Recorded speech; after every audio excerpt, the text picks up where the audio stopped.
Tara't samahan niyo akong pakinggan ang part 3 ng ating story. 3 araw ang nakalipas na para bang walang nangyari. Bumalik din kaagad ng umaga noon si Abigail sa bahay nila. Hindi pinahalata ni Seth na alam niya ang nangyayari sa loob ng bahay. Ang sabwata ng misis niya at ng kakambal nito.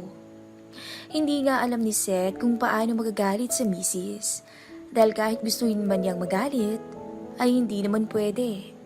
Ayaw niyang masira ang matagal na nilang pagsasama ni Abigail. Kaya sa isang banda, gusto niyang kalimutan ang lahat ng nangyari. Pero aminado ang lalaki na hinahanap-hanap na niya ang nakakabaliw na init ng katawan ni Andrea.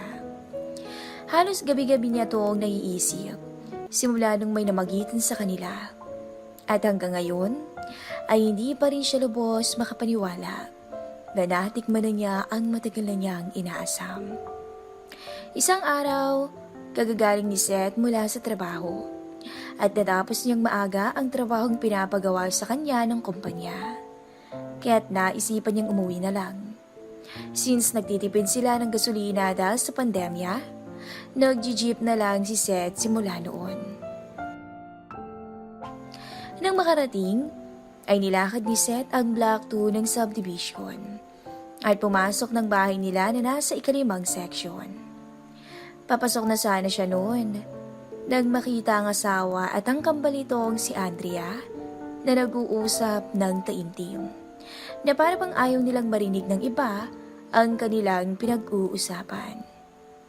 Dahan-dahang lumakad si Seth at pumasok para marinig ang pinag-uusapan ng dalawa.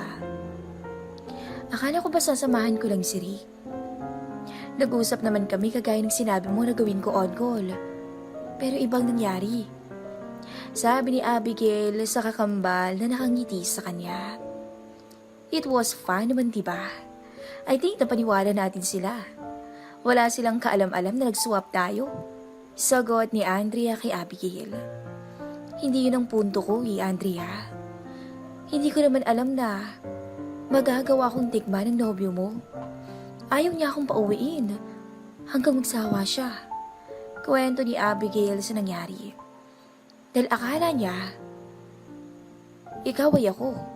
Matipid na sagot ng dalaga. Pero, Andrea, hindi yun ang napag-usapan natin. Reklamo ni Abigail sa kapatid. Abigail, don't lie. Huwag kang magkunwari dahil alam kong nagustuhan mo rin naman. At alam kong nabaliw ka ng gusto kay Rick. Tugon naman ni Andrea. Nagtago agad si Seth habang pinapakinggan to. Hindi niya alam kung ano ang gagawin.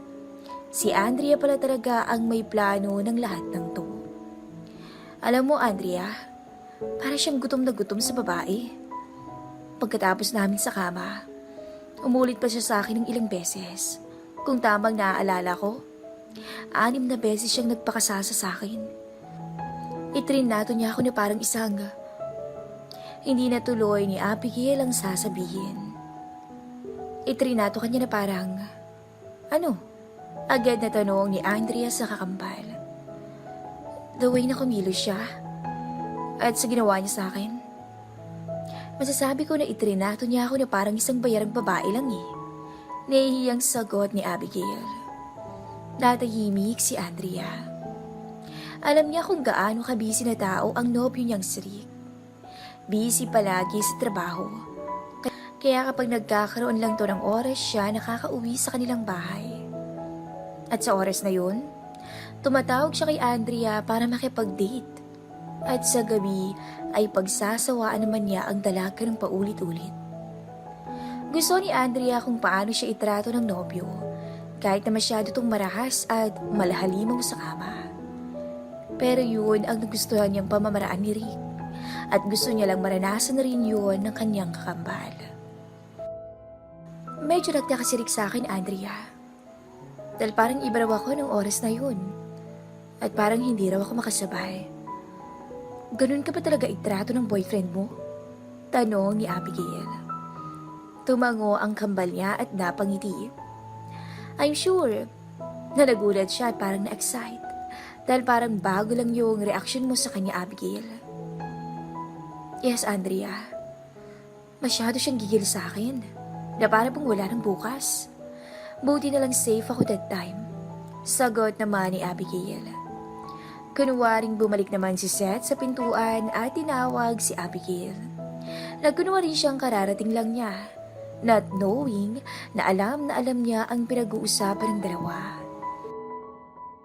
Hindi niya alam kung ano ang gagawin niya sa asawa niya at sa kambal nito. Dahil kung iisipin ay talagang napaglaruan siya ng mga to. Inamin ni Abigail sa kambal niya na may namagitan sa kanila ni Rick. Pero bakit kaya hindi sinabi ni Andrea na may nangyari din sa kanila ni Seth? Yun ang bagay na natanong ni Seth sa kanyang isipan. Lumipas ang mga araw. Nag-issue ng isang buong linggong paid vacation ang kumpanya nila Seth at kasama ang branch ni Rick dito. Nang matanggap to ni Seth, ay agad na naglaro sa isip niya ang isang bagay na never niyang inisip na mangyayari at malalagay sa utak niya. Ito ay ang parang gusto niyang mapagmasdan kung paano pagsawaan ulit ni Rick ang kanyang magandang asawa. Nagkita sina Seth at Rick sa isang panel at nang matapos ang meeting ay nag-usap ang dalawa sa kantin. Hindi mapigilan ni Rick ang excitement nang ikuwento sa kaibigan ang naging karanasan sa kambal ng bisis nito.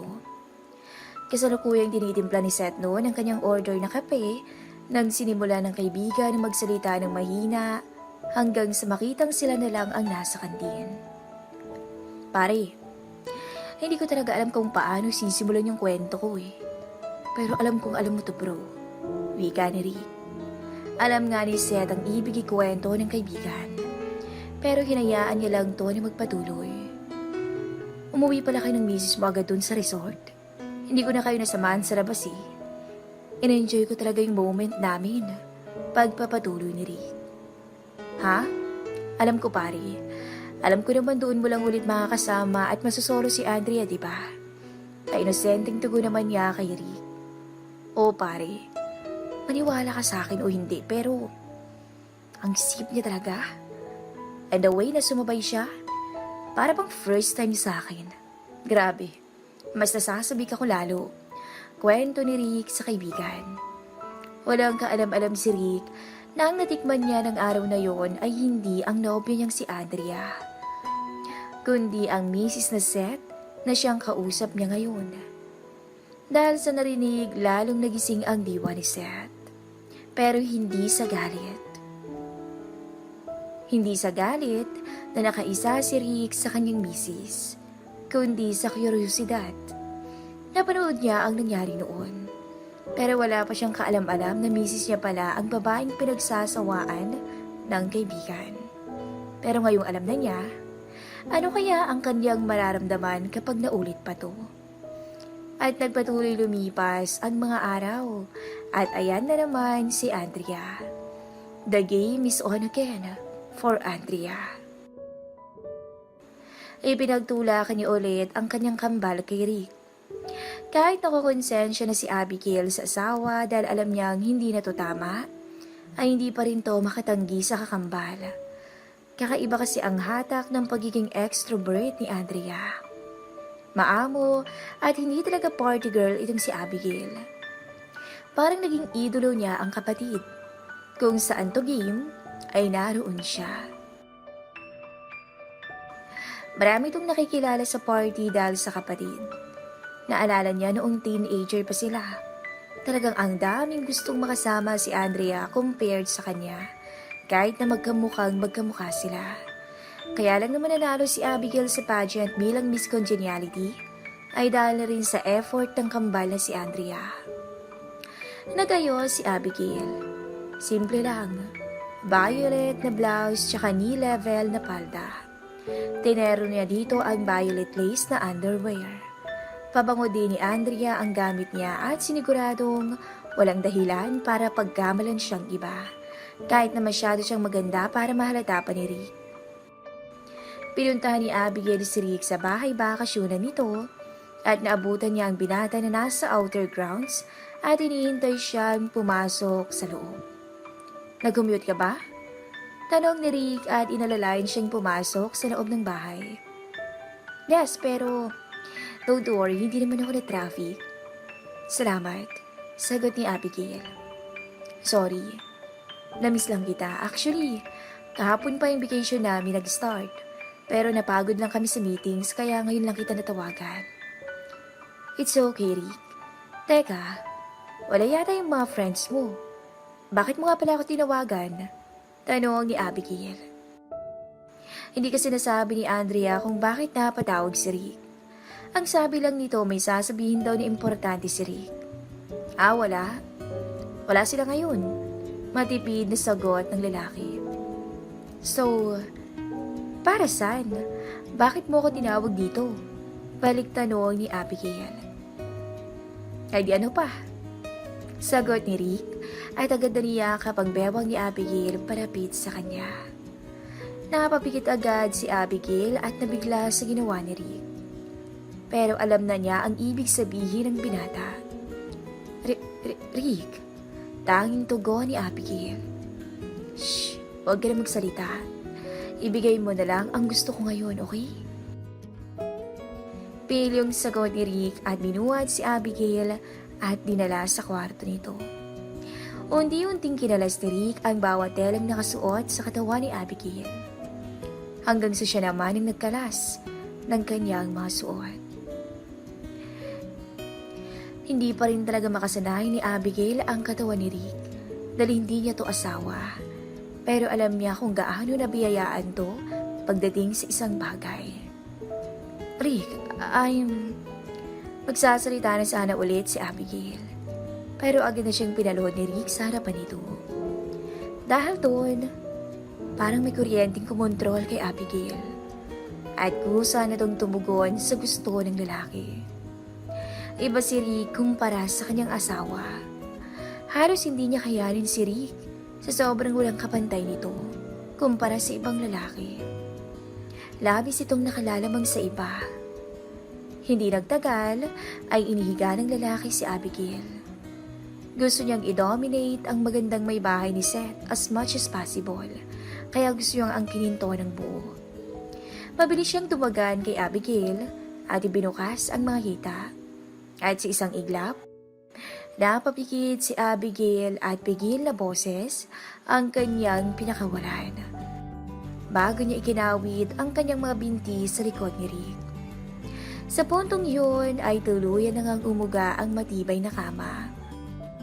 Halos mayupi si Abigail sa pagkikikil ni Rick sa kanya. Halos mawalan siya ng ulirat sa alapaap na ibinibigay ng lalaki. At alam niyang hindi siya tatantanan nito hanggang hindi nakakatulog ang lalaki sa pagod. Hindi na ikinaila ni Abigail sa sarili ang nararamdaman. Baliw na baliw siya habang nagpapakasasa si Rick sa kanya. At wala na siyang nagawa pa kundi hayaan na lang ang lalaki na magpakasawa buong araw sa kanya. Halos mamuti na ang mga mata ni Abigail sa tindi ng tinatamasa ng oras na yon. Matapos ang ilang oras, ay tuluyang sumuko si Rick at hingal na hingal to habang nakatingin pa rin kay Abigail. Natira nakapikit na sa sobrang pagod. Hinalikan ng lalaki sa pisngi si Abigail at sinabing, magpahinga muna tayo. Mamaya, uulit pa ako ng paulit-ulit. Atin ang buong gabi, Andrea. Tsaka nito niyakap si Abigail habang nakahiga sila. Kung titignan, para talaga silang mag-asawa. Pero hindi alam ng dalawa na may mga matang nagmamasid pala sa kanila. Yan ang ating abangan sa susunod na kabanata ng ating kwento. Hindi alam ni Seth kung ano ang gagawin. Ang babaeng nasa kwarto ngayon nilang mag-asawa ay hindi si Abigail. Hindi ang kanyang misis, kundi si Andrea na kakambal ng misis niya. Pero sa oras na to ay hindi pa siya sigurado. Gusto niyang kumpirmahin ng mabuti ang kanyang hinala. Nanginginig ang kamay niyang tumingin sa cellphone niya at tinignan ang oras. 4:30 PM pa lang, maaga pa. Gusto niyang pakalmahin ang sarili at mag-isip ng mabuti. Hindi pwedeng hindi niya maintindihan kung ano ang nangyayari. Sa isip-isip ni Seth ay wala siyang napansin na nunal kanina sa mukha ng asawa. O kaya hindi niya lang makita kasi masyado tong malayo sa kanya.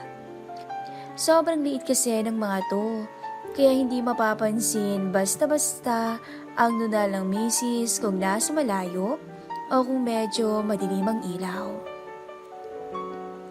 Maraming mga katanungan ang nabubuo sa isip ng lalaki sa oras na yun. Hindi siya mapakali. Una sa lahat, malaki ang kuryosidad niya sa kambal ng kanyang misis. Dahil bukod nga sa magkamukhang magkamukha ang dalawa, ay talagang magkaiba ang personalidad nilang magkapatid. Mas tuso at nakakaakit gumalaw si Andrea kumpara kay Abigail. Ang tingin ni Seth sa kambal ng misis ay mas palabanto sa kama, na talagang nagbibigay ng buhay sa natutulog niyang uhaw. At anong kalokohan itong nangyayari? Ang kanyang asawa kaya ang nakita niya kaninang pinagsasawaan ng sariling kumpare? Si Andrea kaya ang may pakana ng lahat ng to? Siya kaya ang nag-udyok sa kanyang misis na gawin to? Habang iniisip niya ang mga bagay na to, naisipan niya magpahangin muna sa labas. Naglakad-lakad siya sa subdivision nila at iniisip kung ano ang gagawin nang biglang bumalik sa alaala ni Seth ang nakaraan. May isang pagkakataon na wala ang misis niya noon at tanging andun lang ay si Andrea na nanunood sa cellphone. Nakasuot to ng maiksing shorts at pink na tube top. Pansin ang kalusugan ang hinaharap nito at talagang figura sa katawan nito ang kaseksihan. Magaling tong magdala ng kasuotan. Kahit na pambahay lang ang suot, ay talagang tatamaan ka sa nakakaakit niyang ganda. Isa rin sa mga best asset nito ay ang kanyang mga mapupungay na mata. Natawa si Seth nang maalalang isang bagay. Dahil minsan akala nito ay ang misis niya ang kasama sa bahay, kaya natawag niya by accident na honey ang kambal ng kanyang asawa. Sorry Andrea. Natawa nitong sabi noon sa dalaga, pero parang hindi naniwala si Andrea sa kanya na aksidente lamang yun. Paano ka kaya magkakamali? Eh, di ba? Hindi naman masyadong nagdadamit si Abigail ng ganito. Parang painsultong sabi ng dalaga sa sarkastiko na tono. Na para bang sinasabi niya na sinadya ito ni Seth na tawagin siyang honey. Hindi na lang pinansin ni Seth ang sinabi nito at umalis na lamang noon. Pero tama si Andrea. Iba ang style ng pananamit ni Abigail. Oo, sexy din to, pero sa ibang aura at style sila nagkakaiba. Pero sa tuwing makikita ni Seth ang kambal ng kanyang asawa na nakasuot ng manipis na pambahay ay para siyang tinutupok ng apoy sa sarili. Maganda kasi talaga ang figura ni Andrea. At sa totoo lang, nakakaakit sa isipan ang makita ito na walang kahit anong suot. Kaya ganun na lang ang kuryosidad ni Seth na masilayan ang kabuuan ng dalaga. Nakakabaliw kaya sa kama si Andrea? Maingay kaya ito sa kama? Mga tanong na minsang sinasawalang bahala na lang ni Seth dahil nananaig ang pagmamahal niya kay Abigail. Pero sa nangyari, hindi mawala sa isip niya ang nakita niyang ginagawa ni Rick sa misis niya. Halos gawin niyang bayarang babae ang pinakamamahal niyang asawa. Sana mali ang hinala ko. Ang nasabi na lang ni Seth sa sarili. Nakaisip ng plano si Seth. Gusto niyang kumpirmahin kung ang nasa kwarto niya ay si Andrea o si Abigail. Dinalhan niya to ng green tea at nginitaan ng dalaga nang makitang nasa kama to na nakahiga habang nagsi-cellphone. Cellphone ni Abigail ang hawak niya. Wika ni Seth sa isipan habang inaabot sa babae ang green tea.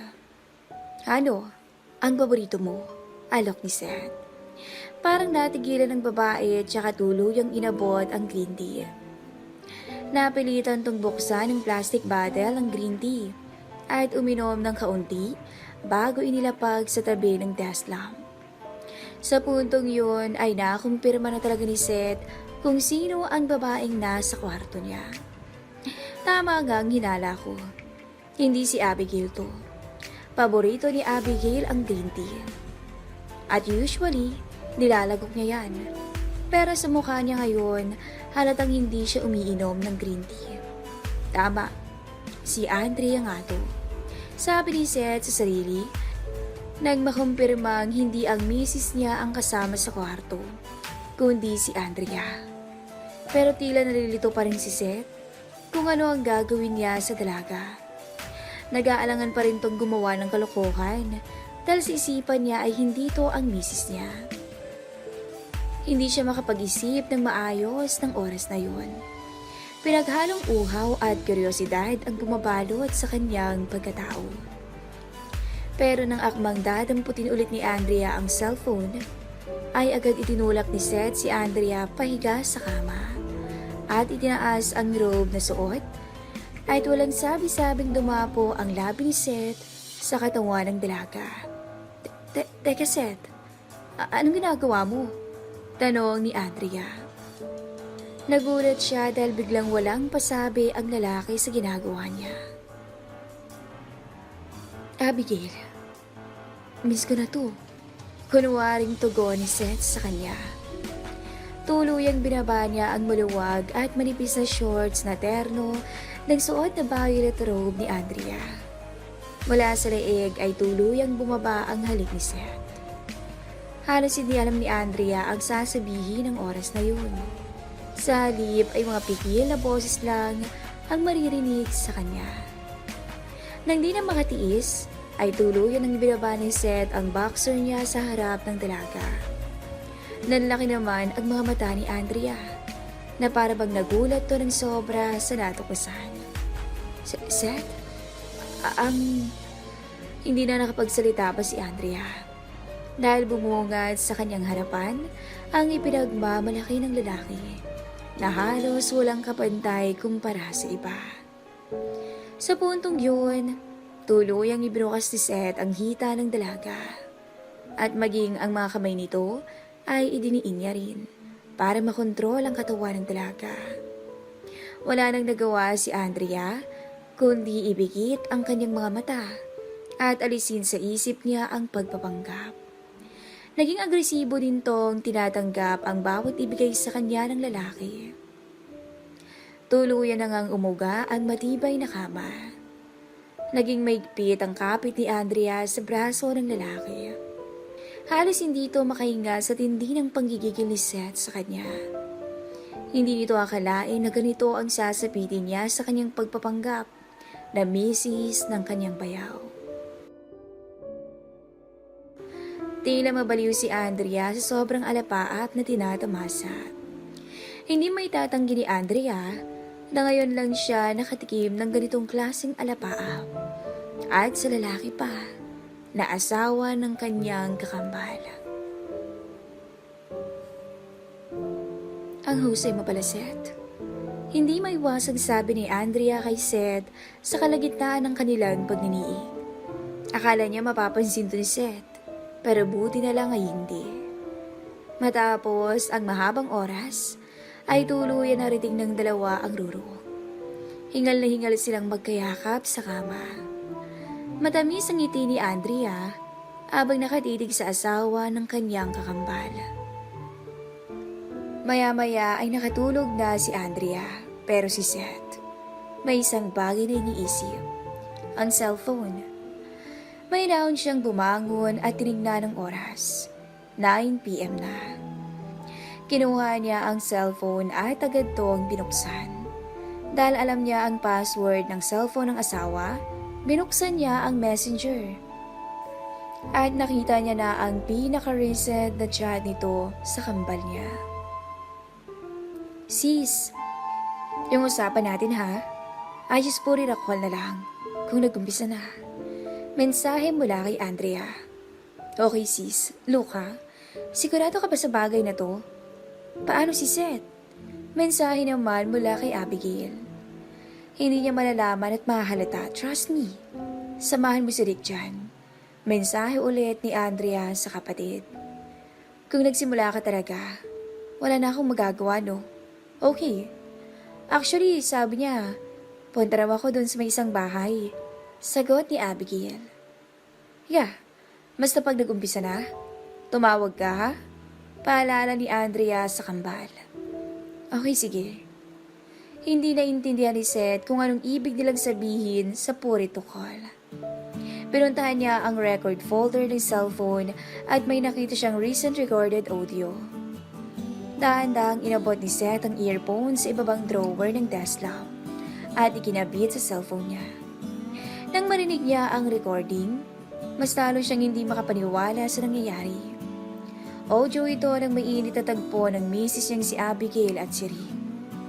Halata sa recording na nag-e-enjoy si Rick sa misis niya.